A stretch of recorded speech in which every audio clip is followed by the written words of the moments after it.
खिलौना बड़ी मछली।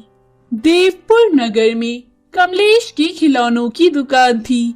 उसकी दुकान में हर तरह के खिलौने मिलते थे। बैटरी से चलने वाले, इलेक्ट्रिसिटी से चलने वाले, लाइट वाले और भी कई तरह के बड़े छोटे खिलौने मिलते थे। देवपुर नगर में बंटी और संटी दो चोर आए।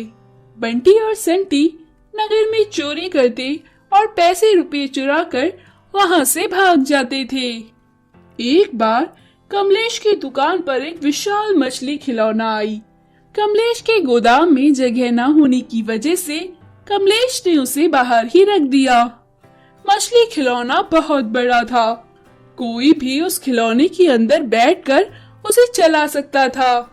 रात में जब बंटी और संटी नगर में चोरी करने आए तो उन्होंने बड़ी मछली को देखा और वो हैरान रह गए। बंटी संटी से बोला, अरे संटी, कितनी बड़ी मछली है। संटी बोला, हाँ दोस्त, बिल्कुल असली दिखती है। हम इस मछली के अंदर बैठ जाते हैं। चलो चलो, और इस मछली को लेकर हम चले जाते हैं यहाँ से। बंटी बोला, हाँ, अरे वाह दोस्त, ये कितना अच्छा आइडिया है। अब हम नए तरीके से चोरी करेंगे और पकड़े भी नहीं जाएंगे। इस बड़ी मछली से हम लोगों को डरा कर पैसे ऐंठ सकते हैं। संटी बोला, अरे भाई, तू पैसा क्यों करता है? तुझे पता है मैं खाने का कितना शौकीन हूँ। अब मैं लोगों से तरह तरह के पकवान बनवा कर मंगवाऊंगा और इस मछली के मुंह में डालने को कहूंगा और फिर खुद खाया करूंगा। वाह, कितना मजा आएगा। संटी और बंटी मछली को लेकर समुद्र में चले गए और वो मछली को समुद्र में चलाने लगे। जो कोई भी नाव आती या फिर छोटा जहाज आता तो संटी नाव और जहाज को रोक कर बोलता, मेरे मुंह में पैसे डाल, तभी मैं तुझे जाने दूंगा, वरना मैं तुझे आगे नहीं जाने दूंगा। मैं तुझे खा जाऊंगा। वो नाविक बोला, अरे बाप रे, ये तो बड़ी खतरनाक मछली है। डर के मारे वो उस मछली के मुंह में पैसे डाल देते और वहीं दूसरी तरफ बंटी, जो कि खाने का बहुत शौकीन है, अपने लिए तरह तरह के पकवान मांगता। बंटी नाविक से बोलता, अब पैसे दिए है ना, अब चल मेरे लिए खाना दे। मेरे को बिरयानी खानी है, बिरयानी लेकर आना मेरे लिए। नाविक घबराते हुए बोला, अरे ये मछली अलग अलग आवाजें भी निकालती है। डर के मारे नाविक उन्हें खाना भी देते थे। अब ऐसा रोज होने लगा। एक बार नाविकों ने परेशान होकर पुलिस में कंप्लेन कर दी। पुलिस वालों ने चिकन, मटन, बिरयानी और तरह तरह के पकवान बनाए और उनमें लूज मोशन की दवाई छिड़क दी और फिर छोटे जहाज में बैठकर निकल पड़े समुद्र में। समुद्र में छोटे जहाज को आता देखकर बंटी बोला, अरे वाह, ये तो बहुत बढ़िया है। अब मैं इनसे ज्यादा पैसे मांगूंगा। और बंटी बोला, और मैं ज्यादा खाना मांगूंगा। संटी ने जहाज को रोकते हुए बोला, रुको, तुम यहाँ से तभी जा सकते हो जब तुम मुझे पैसे दोगे। बंटी बोला, हाँ, रुको, खाना भी दोगे मुझे? आज मुझे बिरयानी खानी है। संटी बंटी से बोला, तू मरवाएगा, तेरा पेट है कि भरता ही नहीं है। तेरा ये भूख हमें ले डूबेगी। कितनी बार कहा है, खाना मत मांगा कर, लोगों को शक हो जाएगा। पुलिस वाला बोला, हमारे पास पैसे तो नहीं है, पर बिरयानी और बहुत से पकवान है खाने को, मैं तुम्हें वो दे सकता हूँ। ऐसा कहकर पुलिस वालों ने जो लूज मोशन की दवाई डाला हुआ खाना था वो मछली के मुंह में डाल दिया। बिरयानी और चिकन खाते ही संटी और बंटी के पेट में गुड़गुड़ होने लगी और वो फिर पेट पकड़कर मछली को किनारे पर ले आए। मछली से उतरने के बाद बंटी संटी से बोला, अरे बिरयानी तो बहुत अच्छी थी, पर लगता है मैंने ज्यादा ही खा ली। संटी बोला, हाँ यार, मेरा भी यही हाल है। तभी वहाँ पुलिस वाले पीछे से आए और उन्हें पकड़ लिया। पुलिस वाला बोला, अच्छा बच्चू, तुम दोनों हो, हम तुम दोनों की तलाश कब से कर रहे हैं। पैसे ऐंठने का ये तुमने नया तरीका निकाला है, चलो जेल की हवा खाओ। अब संटी और बंटी बोले, अरे साहब, जेल में जाने से पहले हमें टॉयलेट जाने दो, वरना हम यही कर देंगे। पुलिस वाले हंसने लगे और फिर उन्हें टॉयलेट जाने दिया गया। उसके बाद पुलिस ने संटी और बंटी को जेल में डाल दिया। तो दोस्तों, हमें चोरी नहीं करनी चाहिए। चप्पल चोर। आजादपुर में बिट्टू नाम का एक लड़का रहता था। बिट्टू एक अच्छे घर का लड़का था।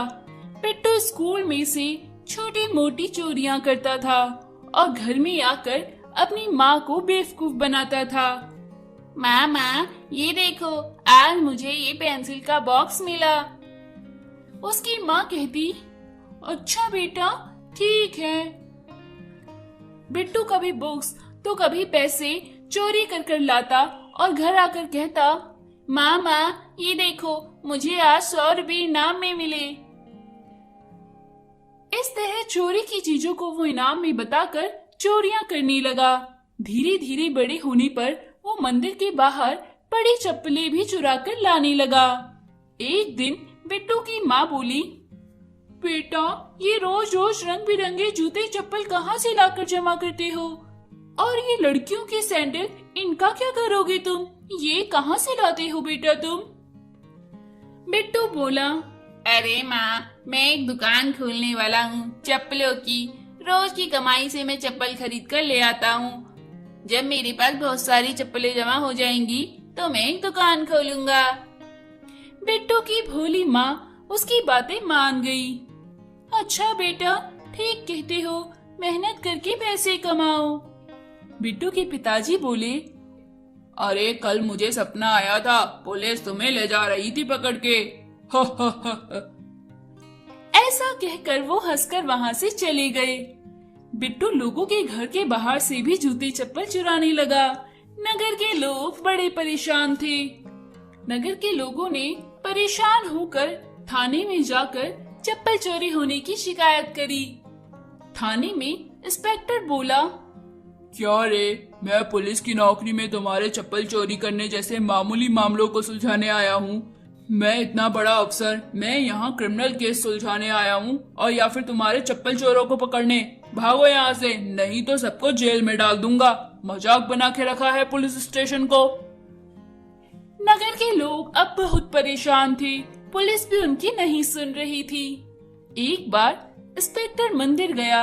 उसने अपने जूते बाहर उतारे और वहाँ बिट्टू आ गया। बिट्टू ने इंस्पेक्टर के जूते देखे और बोला, अरे वाह, चमड़े के जूते। मेरे जूते चप्पलों के कलेक्शन में ये नहीं थे, अब तो ये भी हो जाएंगे। चलो इन्हें उठाकर ले जाता हूँ। बिट्टू उन्हें उठाकर अपने घर ले गया। इंस्पेक्टर मंदिर के बाहर जूते ना पाकर, अरे बाप रे, मेरे जूते कौन ले गया? मेरी मीटिंग के लिए मैं लेट हो रहा हूँ और ये जूते अभी ही चोरी होने थे क्या? लगता है नगर में सच में जूते चप्पल बहुत चोरी होते हैं। लेकिन फिलहाल तो अभी मुझे मीटिंग में पहुँचना है। इंस्पेक्टर ने पास की दुकान से चप्पल खरीदी और मंत्री की मीटिंग में जा पहुंचा। मंत्री बोला, ये क्या बात है इंस्पेक्टर, पूरी यूनिफॉर्म में क्यों नहीं हो? जूते कहाँ हैं तुम्हारे? तुम जानते हो ना, मैं तुम्हें सस्पेंड भी कर सकता हूँ। तुम एक इंस्पेक्टर हो, तुम्हें पूरी यूनिफॉर्म में होना चाहिए। इंस्पेक्टर ने मंत्री को सारी बात बताई। इंस्पेक्टर की बात सुन मंत्री हंस पड़ा और बोला, तो ठीक है, चप्पल चोर का पता लगाओ जल्द से जल्द। इंस्पेक्टर ने अब चप्पल चोर को पकड़ने की ठान ली थी। इंस्पेक्टर ने एक योजना बनाई। उसने एक नई चप्पल खरीदी और उस पर फेविकोल चिपकाकर उसे मंदिर के बाहर रख दिया। बिट्टू वहां आया और नई चप्पल देखकर, अरे वाह, बिल्कुल नई और कोरी चप्पल है। ऐसा कहकर वो चप्पल पहनकर चला गया। बिट्टू ने रास्ते में चप्पल को उतारने की बहुत कोशिश की, पर चप्पल उसके पैरों से चिपक गई। बिट्टू बोला, अरे ये क्या मुसीबत है, ये चप्पल तो मेरे पैरों से चिपक ही गई है। अब मुझे इसे घर जाकर पानी से धोकर ही निकालना होगा। बिट्टू बाजार में वो चप्पल पहनकर घूमने लगा। सारे लोग ये बात जानते थे कि ये चप्पल इंस्पेक्टर ने मंदिर में रखवाई है। सारे लोग बिट्टू को देखकर हंसने लगे। इंस्पेक्टर ने आकर उसे पकड़ लिया और जेल में डाल दिया। पुलिस ने उसके घर से सारी चप्पल जब्त कर ली और थाने में ले आए। लोग अपनी चप्पलें वापस पाकर बहुत खुश हुए।